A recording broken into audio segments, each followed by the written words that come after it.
Assalamualaikum, salam sejahtera, salam Malaysia Madani.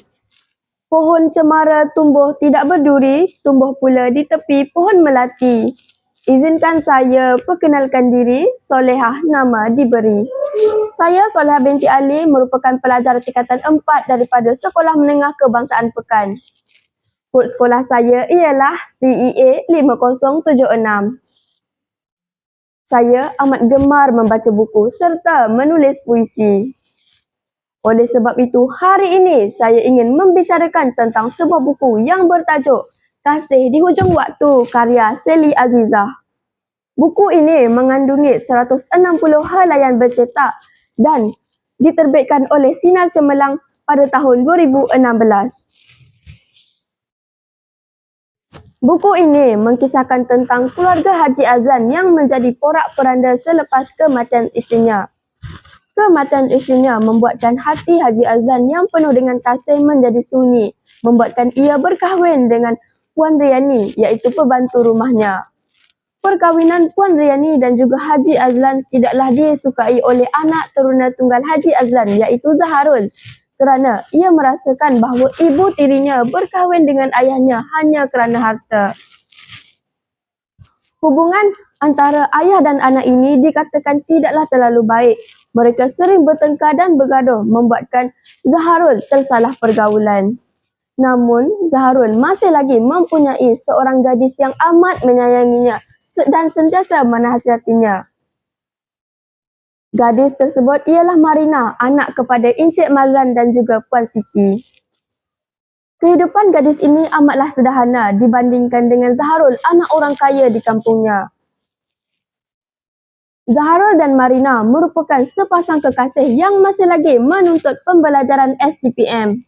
Mereka berkenalan sejak dari tingkatan 4. Namun, langit tak sentiasa cerah. Hubungan mereka diuji apabila kedua ibu bapa mereka tidak merestui hubungan mereka kerana usia mereka yang masih muda serta kisah silam yang berlaku antara Puan Siti dan juga Haji Azlan. Kisah silam ini terungkit kembali apabila pertemuan Puan Siti dan juga Haji Azlan di hospital.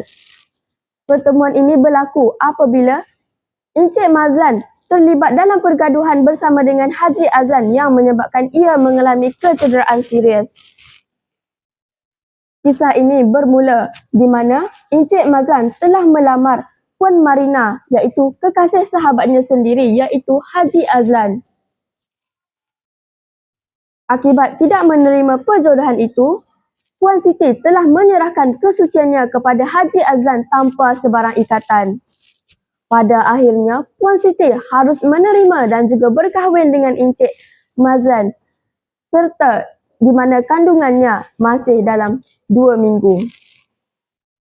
Encik Mazlan tidak mengetahui hubungan antara sahabatnya itu dengan kekasihnya.